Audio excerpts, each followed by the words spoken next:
तो आज हम एक बहुत ही गहरे आध्यात्मिक सोर्स पे बात करने वाले हैं। हम्म। इसकी तारीख है 3 दिसंबर 2025 और इसका जो शीर्षक है वो अपने आप में ही बहुत कुछ कह देता है। बिल्कुल। मीठे बच्चे, तुम अभी होलीएस्ट ऑफ द होली बाप की गोद में आए हो। तुम्हें मनसा में भी होली यानी पवित्र बनना है। देखिए, हमारा मिशन है इस सोर्स में छिपी पवित्रता की परतों को खोलना। इसमें दो बहुत खास शब्द इस्तेमाल हुए हैं, होली और holiest of the Holi. Exactly सुनने में एक जैसे लगते हैं, पर सोर्स के मुताबिक इनमें जमीन आसमान का फर्क है। आज हम इसी फर्क को समझेंगे और जानेंगे कि यह बदलाव आखिर हासिल कैसे होता है। तो चलिए शुरू करते हैं। यहाँ सबसे दिलचस्प बात ही यही है कि ये लेख सिर्फ पवित्र बनने के बारे में नहीं है। अच्छा। ये पवित्रता की एक पूरी नई परिभाषा गढ़ रहा है, एक नई श्रेणी बना रहा है, एक नई कैटेगरी, स्टेटस है। ये पूरी आध्यात्मिक यात्रा के लक्ष्य और प्रक्रिया को एक अलग ही नजरिए से देखता है। बिल्कुल सही कहा आपने। और सबसे पहली चीज जो ध्यान खींचती है वो यही वर्गीकरण है, होली और holiest of the Holi. Source कहता है कि सन्यासी होली हैं, लेकिन बच्चों यानी अनुयायियों से कहा जा रहा है कि उन्हें होलीएस्ट ऑफ द होली बनना है। तो ये सिर्फ शब्दों का खेल तो नहीं हो सकता, इसके पीछे क्या गहरा मतलब है? नहीं, ये शब्दों के खेल से कहीं ज्यादा है। स्रोत के अनुसार ये एक बुनियादी अंतर है। ओके। देखिए, सन्यासी पवित्र बनने के लिए क्या करते हैं? वे घर बार समाज सब कुछ छोड़ देते हैं। राइट। वे पवित्र यानी होली बनते हैं, इसमें कोई शक नहीं। लेकिन स्रोत एक महत्वपूर्ण बिंदु उठाता है। और वो क्या है? कि उनका जन्म इसी पतित दुनिया में पतित माँ बाप से ही होता है। वे जीवन के रजोगुण वाले शरण में आते हैं। अच्छा, तो उनका स्टार्टिंग पॉइंट ही अलग है। और होलीएस्ट ऑफ द होली का स्टार्टिंग पॉइंट क्या है? उनका स्टार्टिंग पॉइंट ही सब कुछ बदल देता है। हाँ। स्रोत के अनुसार बच्चे सीधे होलीएस्ट ऑफ द होली बाप के द्वारा पवित्र बनते हैं। उनका जन्म ही मानो सीधे परमात्मा की गोद में होता है। अच्छा। इसीलिए वे सिर्फ होली नहीं बल्कि होलीएस्ट ऑफ द होली यानी पवित्रों में भी पवित्रतम है। उनका लक्ष्य कोई अस्थायी पवित्रता नहीं, बल्कि नई दुनिया यानी सतयुग में सतो प्रधान देवी देवता बनना। हाँ, ये बहुत बड़ी बात है। एग्जैक्टली, देवी देवता बनना। और ये पद सन्यासियों के पद से बहुत ऊंचा माना गया है। तो ये सिर्फ पवित्रता की डिग्री का फर्क नहीं है, नहीं, बल्कि स्रोत और मंजिल दोनों का फर्क है। एक का स्रोत है त्याग और दूसरे का स्रोत है सीधा करेक्शन। हाँ, और स्रोत इस पर बहुत जोर देता है। एक जगह लिखा है, कहाँ रजो कहाँ सतो प्रधान। के स्रोत और उसके अंतिम परिणाम दोनों में एक मूलभूत अंतर स्थापित करता है। और इसीलिए होलीएस्ट ऑफ द होली एक बहुत शक्तिशाली पहचान बन जाती है। बिल्कुल। इसी पहचान से जुड़ी एक और बात मुझे बहुत दिलचस्प लगी। लेख में एक गीत का जिक्र है, मरना तरी गली में। ये सुनने में तो एक रोमांटिक गाने जैसा लगता है। बिल्कुल, पहली बार में तो यही लगता है। लेकिन यहाँ इसका मतलब बिल्कुल अलग है। इसे आत्मा के पुराने पतित शरीर को छोड़कर होलीएस्ट ऑफ द होली बाप की गोद में जन्म लेने के संदर्भ में समझाया गया है। ये मरने का विचार ये बहुत शक्तिशाली है, बहुत ज्यादा। ये एक गहरा मनोवैज्ञानिक बदलाव है। ये लौकिक यानी इस दुनिया के पिता के बच्चे के रूप में मरकर पारलौकिक यानी परमात्मा पिता के बच्चे के रूप में जीने का प्रतीक है। वाह। स्रोत इस पर जोर देता है कि यह कोई मामूली बदलाव नहीं है। जैसे कोई एक शरीर छोड़कर दूसरे पिता के यहाँ जन्म लेता है, वैसे ही यह एक आध्यात्मिक जन्म है। मतलब एक पहचान को पूरी तरह से मिटाकर एक नई पहचान अपनाना। हाँ, आप एक पतित अस्तित्व से मरकर सीधे होलीएस्ट ऑफ द होली की गोद में जन्म लेते हैं। इसमें कोई बीच का रास्ता नहीं है, कोई मध्यस्थ नहीं है। ये मरने और एक नए पिता की गोद में जन्म लेने की बात वाकई शक्तिशाली है। लेकिन अगर जन्म हुआ है तो पढ़ाई भी होगी। और यहीं पर इस स्रोत का शायद सबसे अनोखा पहलू सामने आता है कि पढ़ाने वाला कौन है। एग्जैक्टली। बार बार इस बात पर जोर दिया गया है कि हमें पढ़ाने वाला कौन है। शिक्षक को ज्ञान सागर और प्रेम का सागर, मतलब ocean of knowledge, ocean of love कहा गया है। ये कोई साधारण गुरु शिष्य संबंध नहीं लगता। नहीं, ये बिल्कुल साधारण नहीं है। यहाँ शिक्षक कोई मनुष्य गुरु नहीं है, बल्कि स्वयं परमपिता परमात्मा को बताया गया है। अच्छा। इसीलिए छात्रों को गॉडफादरली स्टूडेंट कहा गया है। ये एक बहुत बड़ा दावा है। हाँ, ये तो है। ये ज्ञान मार्ग है, भक्ति मार्ग नहीं। भक्ति मार्ग में अनेकों गुरु हो सकते हैं, लेकिन स्रोत के अनुसार इस ज्ञान मार्ग का शिक्षक केवल एक ही है, और वो है परमात्मा। यह इस संबंध को एक ऐसे स्तर पर ले जाता है जिसकी तुलना किसी और गुरु शिष्य परंपरा से नहीं की जा सकती। एक मिनट, यहाँ एक बात मुझे थोड़ी उलझा रही है। हम्म आमतौर पर गुरु शिष्य को अपना जैसा बनाना चाहता है ना? या शिष्य गुरु की जैसा बनना चाहता है। बिल्कुल, वही लक्ष्य होता है। पर यहाँ तो एक बहुत ही दिलचस्प मोड़ है। स्रोत में बाप कहते हैं तुम हमसे भी ऊंच बनते हो। हाँ, क्योंकि छात्र विश्व के मालिक बनते हैं जो बाप स्वयं नहीं बनते। ये तो पूरे गुरु शिष्य परंपरा को ही पलट देता है। आपने बिल्कुल सही नस पकड़ी है। ये इस पूरी शिक्षा का सबसे क्रांतिकारी और मनोवैज्ञानिक रूप से सबसे गहरा बिंदु है। सोचिए, जब शिक्षक खुद कहे कि मैं तुमको अपने से भी ऊंच महिमा वाला बनाता हूँ, तो छात्र पर इसका क्या असर पड़ेगा? आत्मसम्मान बहुत बढ़ जाएगा। सिर्फ हौसला बढ़ाना नहीं है यह छात्र में आत्मसम्मान की भावना को चरम पर ले जाता है।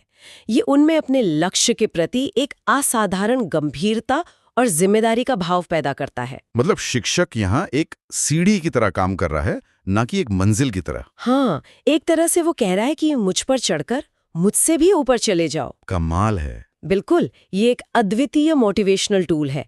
ये दिखाता है कि इस ज्ञान का उद्देश्य केवल ज्ञान प्राप्त करना नहीं है, बल्कि एक ऐसी स्थिति को प्राप्त करना है जो सर्वोच्च है। शिक्षक से भी सर्वोच्च। शिक्षक से भी सर्वोच्च। ये छात्रों को एक ऐसी शक्ति और अधिकार का एहसास कराता है जो शायद ही किसी और आध्यात्मिक परंपरा में मिलता हो। तो ये तो साफ हो गया कि मंजिल बहुत ऊंची है, शिक्षक से भी ऊंची। लेकिन इस यात्रा का अंतिम लक्ष्य क्या है और वहां तक पहुंचने का रास्ता क्या है? लेख में लक्ष्मी नारायण जैसा बनना, विश्व का मालिक बनना और स्वर्ग की इमारत बनाने का जिक्र है। ये सब हासिल कैसे होगा? इसकी प्रक्रिया है स्वयं का परिवर्तन, सेल्फ ट्रांसफॉर्मेशन। हाँ, तमो प्रधान यानी अवगुणों से भरपूर अवस्था से सतो प्रधान यानी दैवी गुणों से भरपूर अवस्था में जाना। और ये परिवर्तन सिर्फ बाहरी नहीं है। इसके लिए मनसा वाचा कर्मणा यानी सोच, बोल और कर्म तीनों स्तरों पर पवित्रता की आवश्यकता है। ये एक 24 घंटे की साधना है। इसमें कुछ बहुत ही मतलब दिलचस्प मेटाफर्स का इस्तेमाल हुआ है। हाँ, बहुत पावरफुल मेटाफर्स हैं। जैसे एक तरफ कहा गया है कि खुशबूदार फूल बनना है और दूसरी तरफ देह अभिमान की बदबू को खत्म करना है। बदबू और खुशबू, ये बहुत ही शक्तिशाली शब्द है ना? बिल्कुल, क्योंकि गंध एक बहुत ही प्राइमल मतलब आदिम सेंस है। ये सीधे हमारे अवचेतन मन पर असर करती है।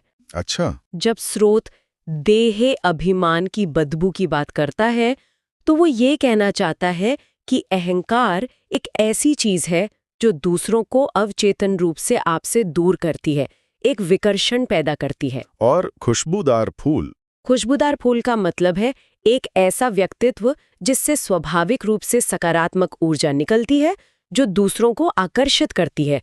ये आपके वाइब या ऑरा की बात है। और ये सिर्फ बड़े बड़े सिद्धांतों की बात नहीं है। स्रोत में बहुत व्यवहारिक आत्मनिरीक्षण के सवाल भी हैं। हाँ, बिल्कुल। जैसे मेरी आंख किसी में डूबती तो नहीं, या मुझसे सबको खुशबू आती है। ये दिखाता है कि ये साधना दैनिक जीवन के छोटे छोटे क्षणों में भी लागू होती है। ये कोई पहाड़ पर बैठकर करने वाली तपस्या नहीं है। हाँ, इसे अंतर्मुखी होकर अपनी जांच करना कहा गया है। ये निरंतर आत्म जागरूकता की स्थिति है। ओके। स्रोत चेतावनी देता है कि ऐसा कोई उल्टा काम न हो जो बाद में दिल को खाए और खाता बन जाए। मतलब हर कर्म को करने से पहले उसकी जांच करो। एक तरह का आध्यात्मिक ऑडिट। हो, एक आध्यात्मिक ऑडिट जो हर पल चलता रहता है। लक्ष्य है 16 कला संपूर्ण बनना, जो पूर्णता का प्रतीक है। लेकिन एक बात जो मुझे इस सोर्स की अच्छी लगी वो ये कि ये इसे आसान नहीं बताता। बिल्कुल नहीं। यह स्वीकार करता है कि यह रास्ता मुश्किल है। बच्चे लिखते हैं कि माया बहुत तूफान लाती है और मन में खराब ख्यालात आते हैं। तो ये कोई जादुई परिवर्तन नहीं है, बल्कि निरंतर प्रयास यानी पुरुषार्थ की एक लंबी प्रक्रिया है। बिल्कुल। और ये पुरुषार्थ कोई छोटी मोटी चीज के लिए नहीं है। स्रोत इसकी तुलना 21 जन्मों के लिए धन इकट्ठा करने से करता है। ये तो बहुत लंबी अवधि है। हाँ, ये एक तरह से आध्यात्मिक SIP यानी सिस्टमैटिक इन्वेस्टमेंट प्लान करने जैसा है। अच्छा। आप रोज थोड़ा थोड़ा पुरुषार्थ का निवेश करते हैं ताकि भविष्य में 21 जन्मों तक चलने वाला एक बहुत बड़ा खजाना मिले। ये एक दीर्घकालिक निवेश है, कोई शॉर्ट टर्म गेन नहीं। और शायद इसीलिए चाल चलन पे इतना जोर है। सोर्स कहता है कि चाल चलन बहुत रॉयल होना चाहिए, जिससे पता चले कि ये होलीएस्ट ऑफ द होली के बच्चे हैं।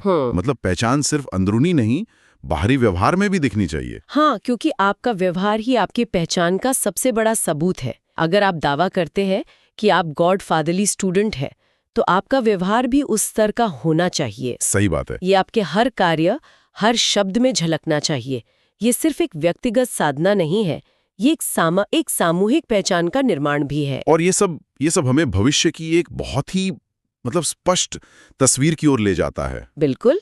लेख में एक समय का वर्णन है जब ये समुदाय इतना पवित्र हो जाएगा कि कोई भी पतित व्यक्ति उनके स्थान में प्रवेश नहीं कर सकेगा। हाँ। और यहाँ एक बहुत ही स्ट्रॉन्ग इमेज का इस्तेमाल है।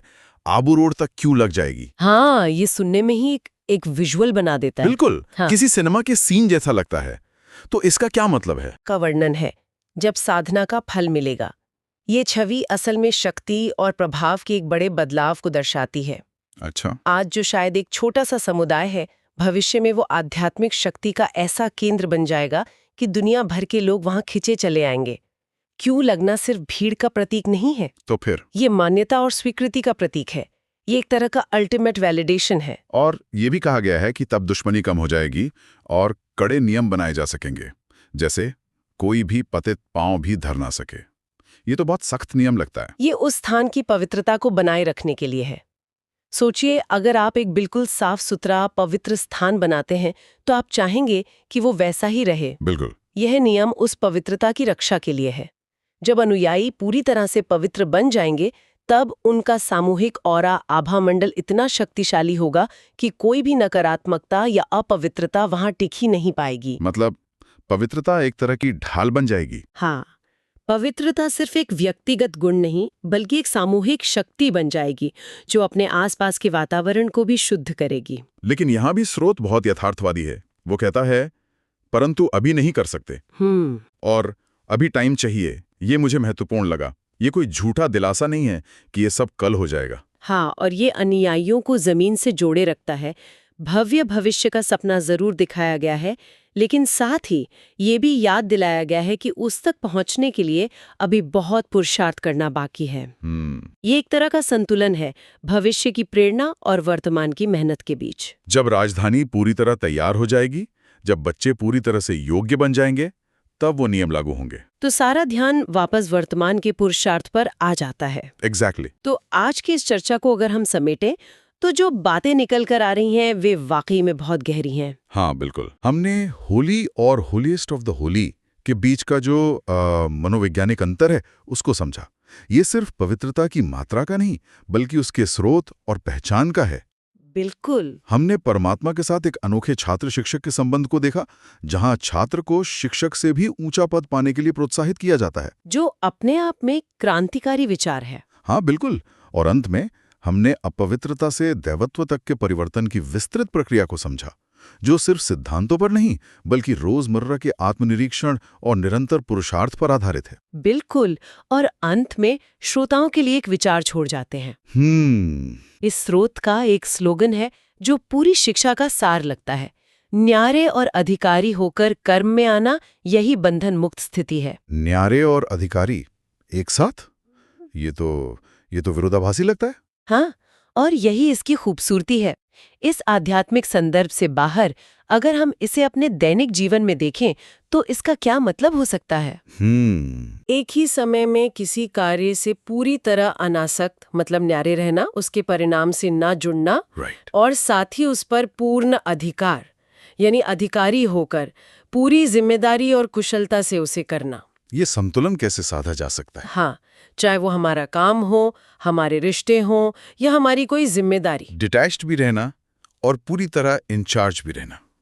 ये एक बहुत विचारणीय प्रश्न है।